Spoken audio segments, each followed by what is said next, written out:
Hello, എല്ലാവർക്കും സുല ലൈഫിലേക്ക് സ്വാഗതം.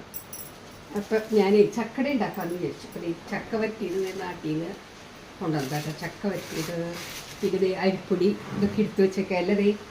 ഇലയൊക്കെ ഇങ്ങനെ കഴുകി കുറച്ച് വെച്ചിട്ടുണ്ട്. ഇതൊക്കെ ഒന്ന് കുഴച്ച് നാളികേരം എടുക്കട്ടെ. അത് കുറച്ച് കുഴച്ചിട്ട് ഞാൻ ഇങ്ങനെ ഇപ്പോൾ ഇങ്ങനെ ചക്ക വറ്റിയതും അരിപ്പൊടിയും കുറച്ച് നാളികേരമൊക്കെ കൂടിയിട്ട് ഇത്തിരി ഏലക്കായ്പ്പൊടിയും കൂടിയിട്ട് കുഴച്ച് വെച്ചിട്ടുണ്ട് കേട്ടോ. കുഴച്ചു ഇതിലേക്ക് ഇലയൊക്കെ കഴുകി തുടച്ച് വെച്ചു.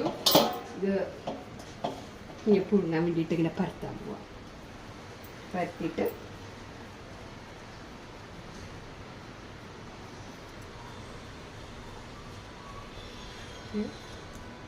അരച്ചാൽ ചക്ക ചെറിയ ഉള്ള മതിയല്ലേ.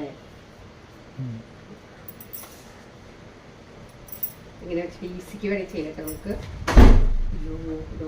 കാറ്റ് ഇങ്ങനെ വെച്ചിട്ട് വേണമെങ്കിൽ ഇങ്ങനെ പരത്തി വേണമെങ്കിൽ ഇതൊക്കെ ഇതിങ്ങനെ ചെയ്യാം. ഇതിൻ്റെ പോവാതിരിക്കാം.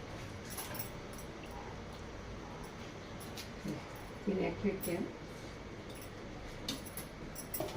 അങ്ങനെ അട ഞാൻ ചുടങ്ങി അട പുളിയെ എടുത്തിട്ട് നമ്മുടെ അടവെന്തോന്ന് നോക്കാം കേട്ടോ.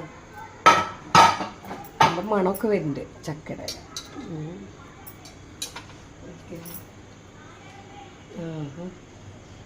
നന്നായിട്ട് വെന്തോട ചക്കട റെഡി. ചക്കടകൾ ചെറിയ ചെറിയ അടകളാട്ടോ. ചെറുതായിട്ടായിരുന്നല്ലോ. നന്നായിട്ടായിട്ടുണ്ട്. ശോഭിച്ച് നാട്ടിൽ നിന്ന് വന്നപ്പോൾ കൊണ്ടുവന്നതായിരുന്നു ചക്ക വറ്റിയത്. അപ്പം അതുകൊണ്ട് ഉണ്ടാക്കിയത്. അത് ചക്ക തിന്ന് നോക്കട്ടെ, ഇങ്ങനെ ഉണ്ടെന്ന് നോക്കട്ടെ കേട്ടോ.